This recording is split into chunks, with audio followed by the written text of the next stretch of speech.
the expectation was that what we would hear would be of arrests that have been made with lightning speed and a real sort of game-changing intervention from the security services. But we didn't hear or see that. No, that has been done. Because it was not announced, does not mean it's not taking place. Have you arrested anybody there? The police has arrested a number of people, right. And actions have been taken. Investigations ongoing with the DSS, the police.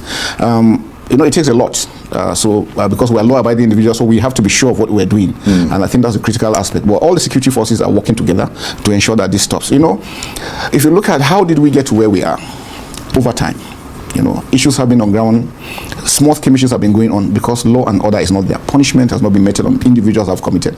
A criminal is a criminal. Everyone who commits a crime should be prosecuted. That has not been done. So that is the issue. And this thing has been but why do you think it's not being done? Well, I think I really don't. Like I said, most of it is. You don't want to get into the politics. I don't want to get into the politics. Right, I can understand that. Yes. But let me put it another way. Yeah. What is your sense of how best we should characterize what's going on in Benue State and the rest of that north central region? Are there still, should we still be calling them farmer-herder clashes, or should we now call it what it is, which is pure terrorism? Because the barbarity with which these crimes are carried out, the fury, it looks like something by Boko Haram or ISWAP. So let me tell you, I think it's a lot. It's just a portfolio of all of them playing out together. And, criminals have a tendency to want to work together. So you can't rule that out. But if you don't call it terrorism, I don't mean to interrupt you, then you're not going to get the kind of resources you need to really tackle it. If you keep calling it farmer-herder clashes, it looks like it's kind of community skirmishes. When this appears to be a much bigger thing. There's a lot. We have the herders in it, we have the kidnappers in it, we have the criminals in it, we have the terrorists, everybody's playing a part in it. And you're mobilizing for all that. All that together, because we have to deal with them all at the same time. And the way it is that we have different challenges in different regions. And this is peculiar. Like I said, historically, it's gone back, way back. And it started in the past. If a cow enters a farm and damages a farm, the cow is arrested or caught, compensation is paid, or if they kill an animal suddenly, it's compensated. So over time, that stopped. What stopped it? That's the problem. So we started losing faith with those ones. Instead of these settlements, people started taking laws into their hands. If the cow gets into the farm, the farmer gets angry, deals with the cow. If he deals with the cow, the owner of the cow also gets angry and attacks the So there is revenge. So there is revenge. So these are the issues on ground. Right. And so which means, from my own assessment, three things matter. The people in Benue State believe that there's land grabbing going on. They have that perception, and because over time this has happened. Now most of our troops, when we send them on patrol, some of the areas are empty. Nobody is there, but there is no foreigner there. But the idea is that if you go in there, you might be attacked. One thing. Secondly, the issue of the animals. The animals stray into farms. Now, because if you know Benue, it is lush and it's very attractive to animals. If an animal gets into a farm, there's always a problem. It creates problems. Now, if you arrest the animal or you kill the animal, it becomes another issue. Right. So if we stop the animals from moving, there won't be issue. If we stop killing the animals, there won't be issue. So for me, these two things are basic. The issue of land grabbing is political. The government, state government particularly, need to really step in to ensure that we address and bring all the parties together. Right. Sit down and agree on this. And from henceforth, any acts that is conducted is acts of criminality. We can start dealing with that from then. And I think we'll have peace if we're able to do that. Well, one of the things that the president suggested while he was there was the issue of ranching. Yeah. Is that something that you would support? I will go with that. I will go with ranching. And I tell you, the Defense Headquarters has just established its Defense Ranch because we want to show example as part of our non-kinetic effort. Sometimes we show examples. So we do a model of a ranch. I had the opportunity to have been the first executive director for Nigerian Army Farms when I established, and we established a ranch. Is in Abuja. Once you ranch, animals are properly fed, properly taken care of, you get more value. You don't need to take them around. So that is critical.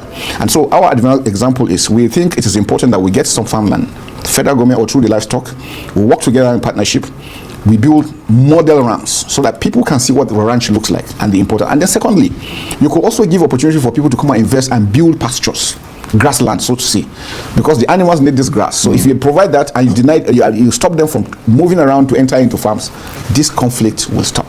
And then gradually confidence, because as it is now, confidence has been lost. Both parties don't see eye to eye, and that's why it's critical that we must make them communicate. We must make them understand. And what is the decision on the ranching thing? Yeah. I think the Mr. President is going ahead now. No, it's going ahead. Mr. Because President they started it. I mean, the former governor started it. No, but now that we have the Minister of Livestock, right? And Mr. President called him there and gave him a directive. He wants it established. Okay. So we're also going to partner with him directly to ensure that it's done. Right. Well, that's a good start. Yeah. But of course, your problems go beyond Benue State, don't they? I mean, according to the latest figures released by the security and intelligence firm Beacon Consulting, which you've probably heard of, about 1,098 people have been killed in Benue State since President Tinubu came to office 2 years ago. That is a staggering number of people. In any other country, I mean, if one person in the UK is killed, the entire security apparatus is called up. Yeah.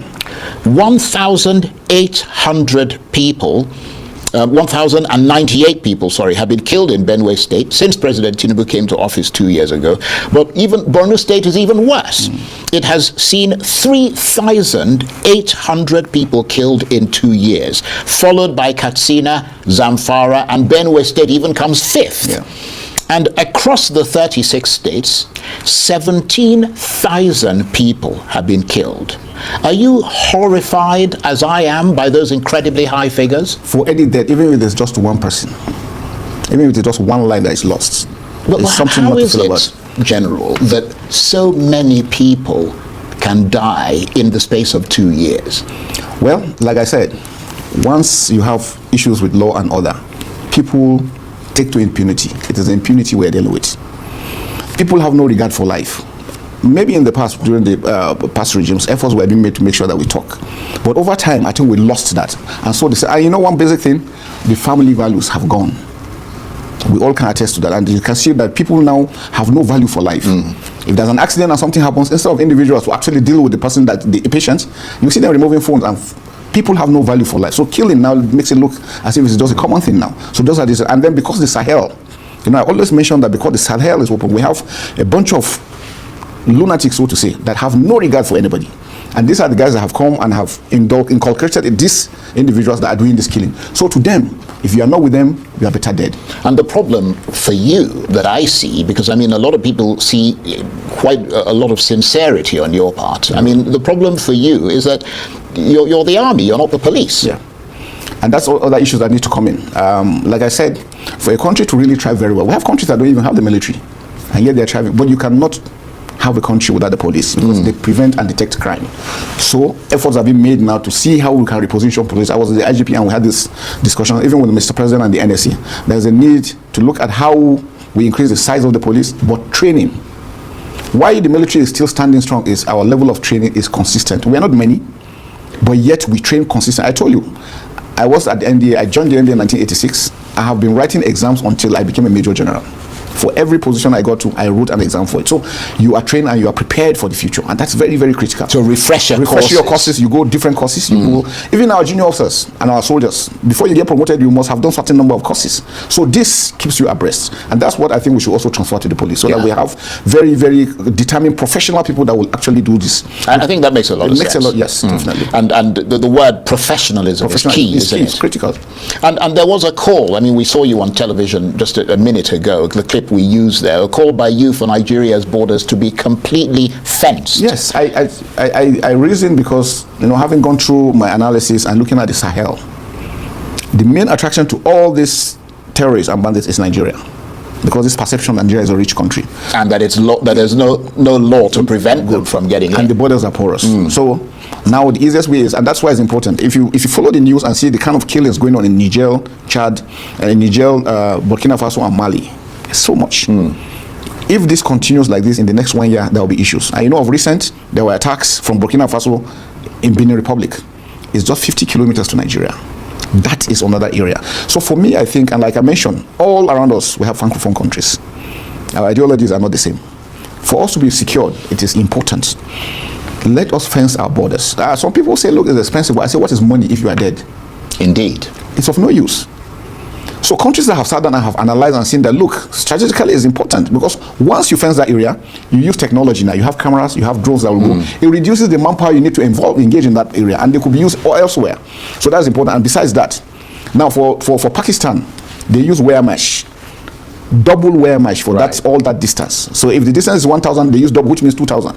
And then use concertina wire at the middle, so that even if you penetrate here, before you get through here, you are seen and action is taken. That has given them respite. That's what we are looking at. We have Ajaokuta steel mill, we have rolling mills in Nigeria. We could engage them, we don't need to go anywhere. We just tax them from here, they can produce what we need, and then we deploy. Now you see the level of employment we're going to, opportunities we're going to bring in building those aspects. And the most critical one for us now, even if we were to start, let's start with Nigeria and Niger. Is that the most dangerous? That's the most dangerous, because the Lakurawas, that's where they're coming in. Yes. The Boko Haram, they're coming in from the Sahel, are coming, the ISWAP guys are coming in all through those areas. So that's why it's critical. If we start from there, and we can start state-wise, at the same time, each state will start on its own, and before you know it, we're there. Yes, and that's a good point. It doesn't have to be just a federal government. It doesn't have federal. It could start at every level. But the important thing is, look, we have a threat that we have to really, really look at. It is very critical and it's very important. Well, I mean, you are at the very highest level of the military. Yeah. I mean, have you made the suggestion to the president? Yes, I mean, yes, you pick up the phone and you call him, do you? I don't call the president. You meet him in person. Yeah, definitely. Yes, because I mean, apart from the fact that, as you correctly identified, that it will be hugely expensive. Because I mean, in that video, people probably didn't see it, but you talked about the how long the borders are. I mean, you're talking about over 1,000 kilometers all around, and so you're looking at the whole of Nigeria is about 4,000. Yeah, 4,000 something kilometers. But again, we have some each areas, border has 1,000 something kilometers. We have some areas are riverine, so that's why you don't need to do that. You just need to maintain some patrol. So it's not all. But the important thing, we'll start with the most critical aspects, and that's very critical. But what kind of reaction are you getting to that suggestion at the very highest level? I can tell you it's been very positive. I mean, I was amazed. I thought I was saying something that people were going to go crazy, but you know, my soldiers down below called me and said, "Thank you, sir. That if it means cutting out our salaries to do that, we want that." Well, people are suggesting, based on what you said, that instead of cutting the salaries of the military, who we need, why don't they stop that Lagos to Calabar highway and put the money there? Because I mean, what you're saying is critical. Yeah. No, well, I'm just trying to buttress the fact that even the soldiers down below think it is critical and it's important for us to do that. I've met people have sent to me, look, during my researches, I wrote about the borders, I talked to people about it, and people laughed at me and said it was impossible. I have people sending me their projects on when they have discussed on this issue. So it's been ongoing. It's just that a lot of people didn't have the opportunity to actually say it. So bringing it out, I think, created a lot of avenue and a lot of discourse on it, and which I think is right. We look at the issues and see. If we think doing a concrete wall is what, we look at wire mesh, but we must protect our borders, and the idea of putting manpower all through is not possible. Definitely we can hold that. Well, we're fast running out of time, and I know you're busy, so we appreciate your being here. But let me ask you a fairly political question, if you don't mind. I mean, politics. Do you think the kind of insecurity that we're seeing in that Middle Belt zone and in Borno State, in the Northeast, for example, calls for a state of emergency, perhaps much more justifiably so than River State? That's politics. I really don't want to go into that, but all I know for real is that what we are facing are man-made problems. If man is ready to solve them, there wouldn't be problems. So it is for us to really look at these things sincerely, sit down and address them. Talking together to each other, we will find solution to what's going on. And it's not difficult. Yeah, and as you're looking at people, I mean, groups like Boko Haram and ISWAP, which seem to be resurgent, whereas in the recent past, one of the things we're told is that the groups were fighting each other and killing themselves. We're told now that infighting has stopped, and this is why they're able to forward face the Nigerian military and the public. The infighting is that a fact? No, the infighting is still going on, and the Nigerian military, in fact, in all these countries, it's only the Nigerian military that has been taking them down. So far, within the Boko Haram commanders and we have killed over almost 80 of the commanders. But the problem is, the borders are empty, people are infiltrating, there is a lot of poverty right from the Sahelian region. The whole of Sahel, from Sudan, Central African Republic, cutting down up to even Mali, and all this, Mali and Libya, is open. Free trade of weapons, no leadership. So that's why it's easier for these things to infiltrate down into Nigeria. And that's why, even with the killings, as you are killing, more still want to come in. And then there's poverty, there's illiteracy. But there also appears to be improvements in the use of technology by the insurgents. Also, definitely, and that's why we're talking about the foreign fighters. We had information about some other ones coming together, because some of them also go for training abroad, and then they want to use technology, drones particularly. We have had reasons to see them use drones. But again, after the initial, about 5 weeks ago, that we had those setbacks, we have re-strategized our operations, and now they're on the run. We have taken down so many as we speak. Just yesterday, we were able to do the same thing in Baga. We're doing all of our areas, especially in the northwest. again, because we have now synergized again and enhanced our jointness in operation. And one thing I'm always happy about again is that Nigerians are warming up to us. In the past, people were a bit skeptical, thinking that, look, if I give information, maybe what will happen to me? Or if I give information, nothing is done. But now they have seen that when information comes in, action is taken as quickly as possible. And I think that has always endured their man, and we really appreciate Nigerians for doing that. I want to appeal that we should not get tired. Like we said, it's a whole of society approach. We need everybody to be on board. We must learn to love ourselves as Nigerians, because that's where the issue starts from. We must learn to love our country, because I had a media chat and I was telling the media men, the idea of that it seems somehow that when a soldier is killed, we celebrate it. When we kill a terrorist or a bandit, nothing is being said. So the soldier that is doing this is asking questions. Then what am I doing here? I'm sacrificing my family, sacrificing everything. I showed a small clip, I think we'll show it later, on what troops go through. One of the soldiers that was there couldn't talk because the bullet pierced through, and so he doesn't have his vocal cord anymore. And so those are the issues we're talking about. Nigerians must love that. Even with this, what's going on, we must love ourselves, we must love our country, we must support our government, and then we must support our armed forces. Encouragement is very critical. It makes them want to do more. But when you discourage them, you demoralize them. And when you demoralize the troop, there's nobody. And one thing I always want to remind people, these are the guys standing guard for people to sleep. We're here in Abuja, feeling cool. These guys are out there fighting day in, day out. If they pull out, what will happen? Abuja will not be safe. So we should always remember that there are people that are sacrificing so much for the comfort we're enjoying. And all we can do is pray for them, support them, and encourage them. And thank you for that salutary reminder, and thank you for coming in. Thank you very much. Interesting one there. I hope you guys are able to carry out this assignment by fencing our borders against our enemies, so that our enemies will not have access to our country again. It's a good one, though. Good suggestion.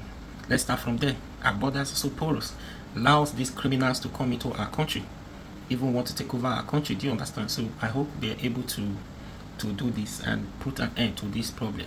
But if that is the solution, that means it's still going to take a long time. They are not even started. There's no implementing. There is no allocation for that, right? So state governors, this has to be, it's not just federal government alone to carry out this. State governors will start their own. So state governor will not tell you that they don't have money to do that project. They have a lot of things to do. That one is not one of the agenda. So federal government, there's money anyways, but if at all they want to do it, yeah, that should be a good one. But still have a long way to go. Anyways, I don't want to talk much on this. Please subscribe to this YouTube channel. And what do you think? Do you really think this is the only way out? This is the only solution? How soon, even if there is money today, would the level of corruption, with that corruption, allow them to complete the project? What do you think? Your suggestion, and please subscribe and share this video.